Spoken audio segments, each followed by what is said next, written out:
Un aumento del 20% en el salario mínimo que llegará a 69.500 en marzo del año que viene, ¿no? CGT, CTA, las cámaras empresarias y el gobierno acordaron en el Consejo del Salario un aumento del mínimo vital y móvil del 20% en 4 tramos que se abonará. Un 7% en diciembre, 6% en enero, 4% en febrero y otro 3% en marzo del 2023. Estoy en línea con Luis Campos, es coordinador del Observatorio del Derecho Social de la CTA Autónoma, para hablar un poquitito de esto.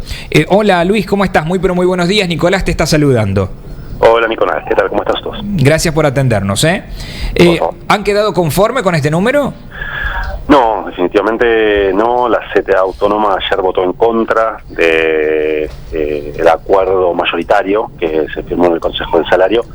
Es un número que está bastante lejos de responder a las necesidades de los trabajadores y las trabajadoras, y en particular a lo que dice el artículo 116 de la Ley del Contrato de Trabajo, que establece que el salario mínimo vital y móvil debería garantizarle a un trabajador cubrir sus necesidades no solo de alimentación, sino también de vestimenta, habitación, esparcimiento, previsión, salud, educación.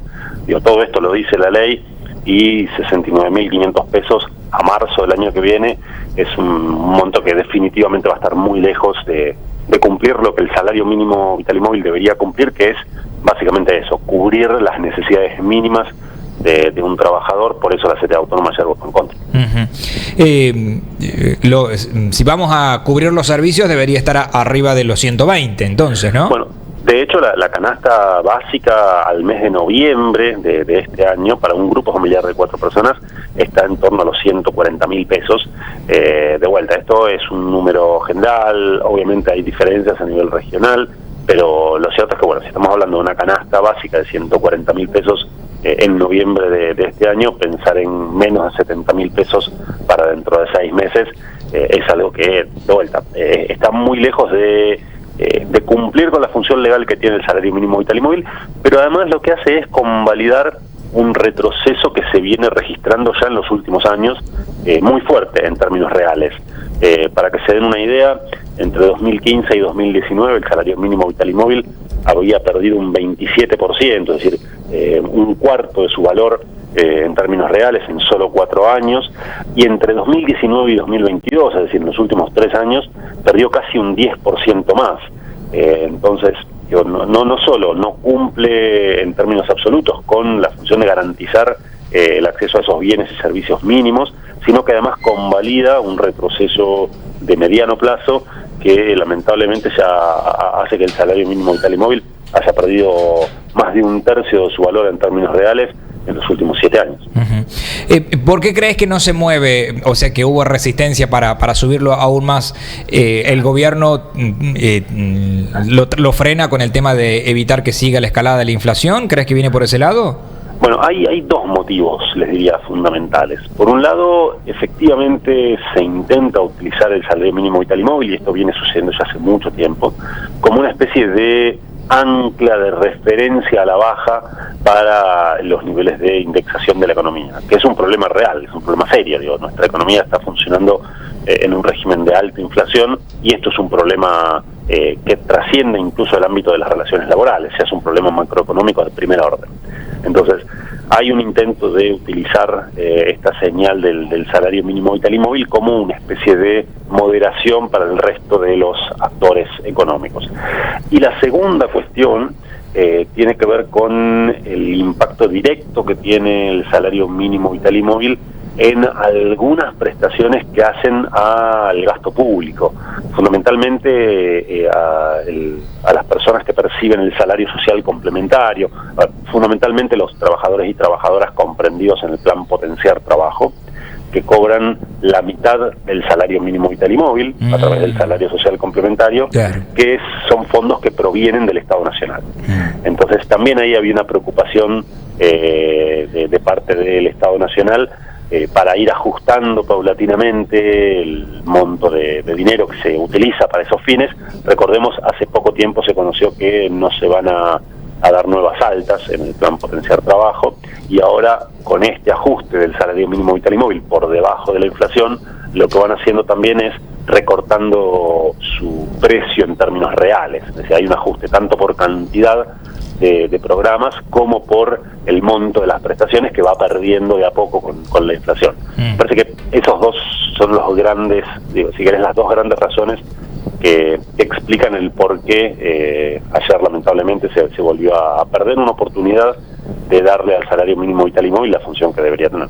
Bueno, y te lo llevo al otro extremo, lo que ustedes estaban peleando para que suba.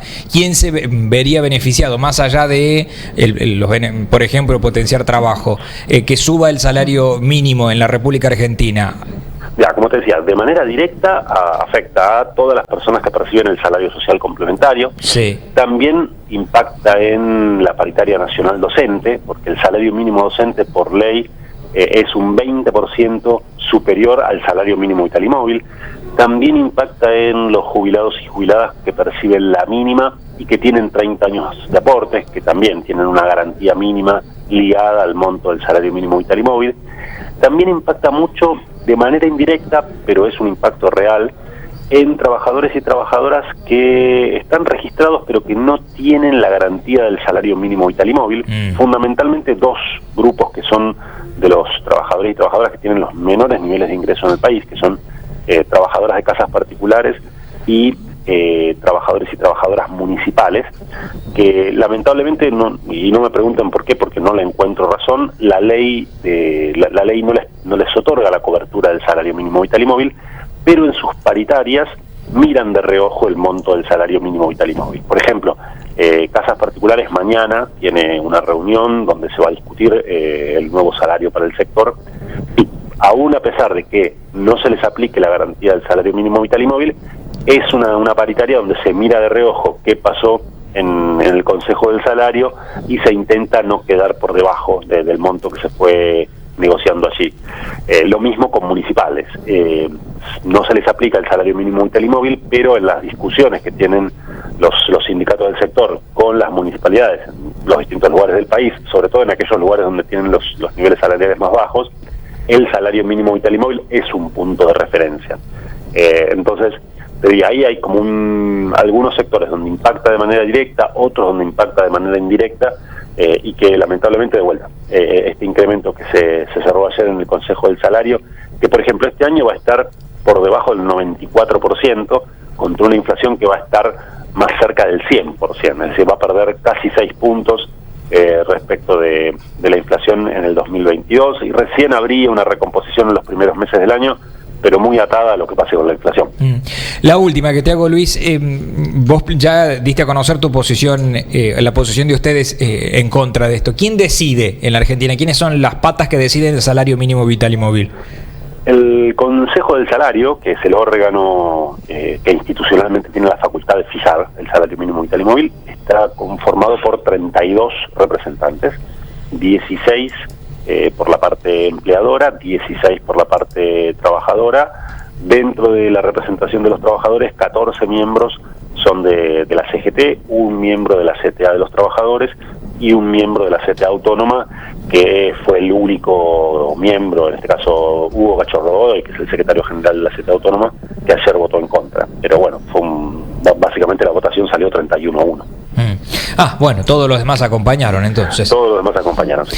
Luis, te agradezco, muchas gracias.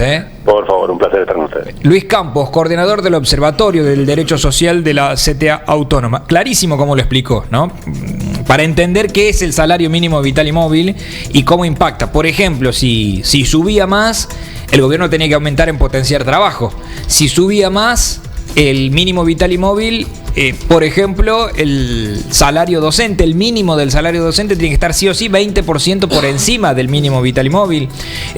Los jubilados que cobran la mínima también tendrían alguna modificación. O sea, para el gobierno significa algo importante el salario mínimo vital y móvil, más allá que uno simplemente lo vea como diciendo, no sé, un trabajador tiene que ganar eso. A ver, porque voy a la definición, que la estaba googleando, de lo que es el salario mínimo vital y móvil. Se trata de la remuneración mínima que debe percibir en efectivo el trabajador sin cargas de familia por su jornada laboral, que Que ese es el básico, elemental, la definición básica. Pero esto que acaba de explicar Luis me parece más que interesante, porque ahí te das cuenta por qué razón al gobierno le interesa que no suba demasiado, ¿no? 9.26, Moni. Las Tres Marías Carnes y el Rodeo Carnes, representante de los mejores frigoríficos del país. Ternera,